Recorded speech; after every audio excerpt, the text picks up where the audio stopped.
In this farming business, which is a huge multi-billion-dollar business, you have to analyze what you're going to do. If you put an order in for seed and there's a glut or no money to be made, then you're not spending your dollars wisely.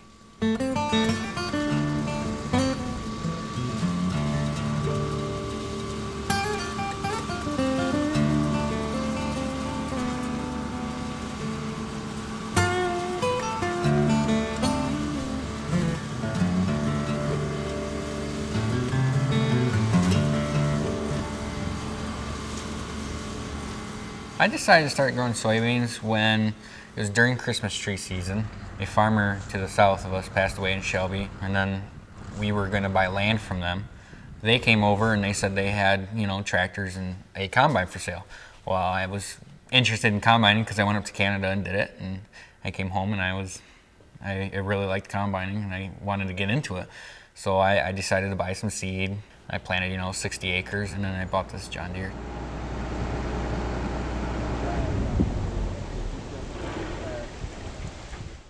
Well, Caleb, first of all, is a grandson, a young man that's entirely intrigued by the farming industry. Mainly the bigger, the more awesome, the more complicated the equipment, the better he likes it. Since the day he could talk, his first word was tractor, and he's just been nothing but wanting to work on the farm. And well, he graduated 2 years ago, and we bought a tractor with GPS, auto steer, the whole works on it, and he really took to it and he knew about it.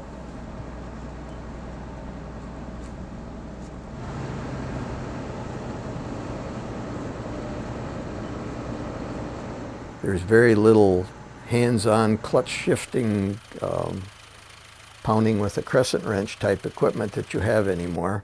The alternative that he's also facing is going into crops that we haven't experienced before. So it's quite an interesting challenge for him. He's taking on new equipment that none of us have seen or operated before, going into a crop level that none of us are familiar with or comfortable with. So he's on his own on a lot of aspects.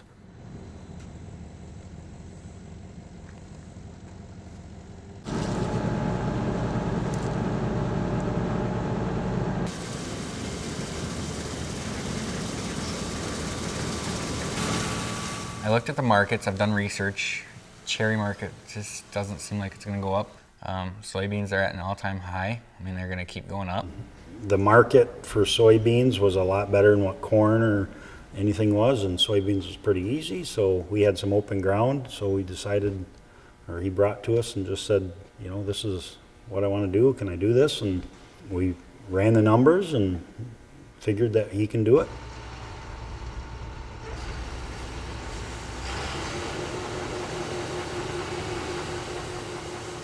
He's going into cash crops. Cash crop, you plant it in spring or fall and you harvest it the following summer or following months.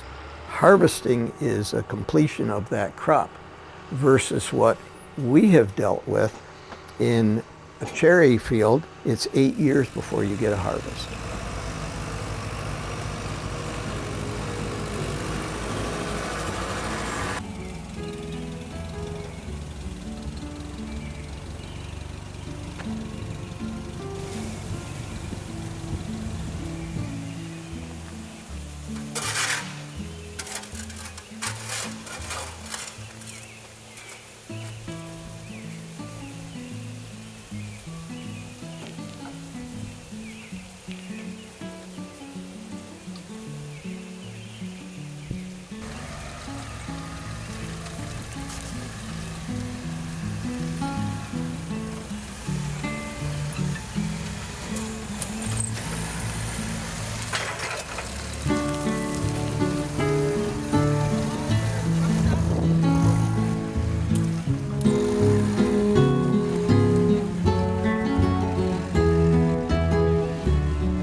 Dad's on board. He thinks it's a good thing. Grandpa's still a little iffy on it. He thinks we'd rather stick with cherries and apples. But I think once he sees, profits and loss of profits, then he'll really start to change his mind.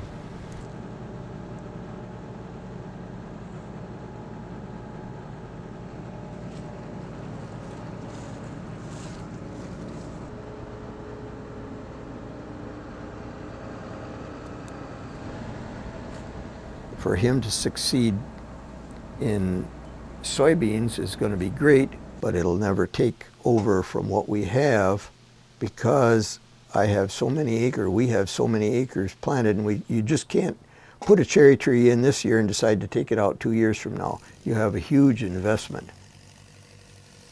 Cherry's built this farm. Christmas trees built the farm, so he thinks they can be sustained on it, but I don't think so. It's change is going to have to come. If the market is there, he would have no problem with it. But let's say that he goes ahead and decides to plant and there's drought. The yield is going to be zip. His costs are going to go extremely high because you still have to run the machine. Then he has to make the decision, and that's where hopefully his input from myself, from his father, will say, hey, if you don't have a good solid market for these soybeans, don't plant it. Just because you've got a machine doesn't mean you got to drive it.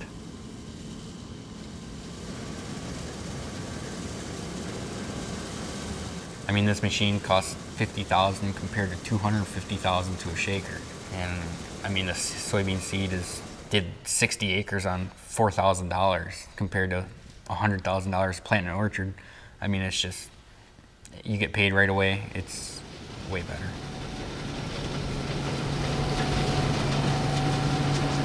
He had a really nice truck. He sold his truck and put a nice down payment on a combine, and we figured that he can do it.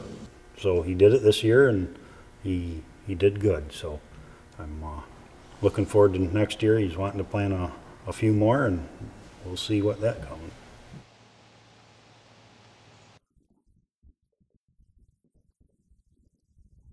I was told I would hit 25 bushels to the acre, which is bad.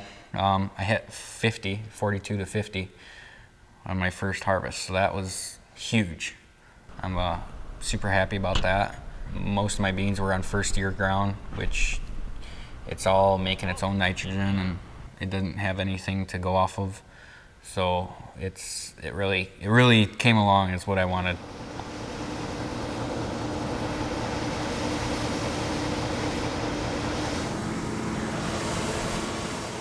99.5% of the income for this farm is generated by asparagus, by tart cherries and apples and Christmas trees.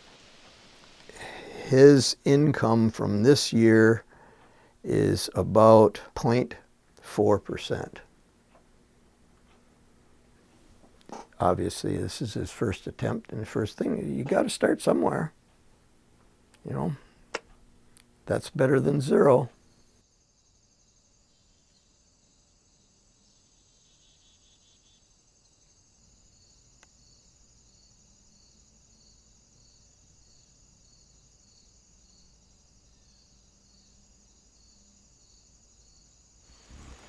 I just think how fortunate we are to live in the spot where we are. We're right on the lake. We have the beach over there and our farm right here. We have good ground for growing Christmas trees and asparagus, and it just makes me happy. Makes me happy to see this.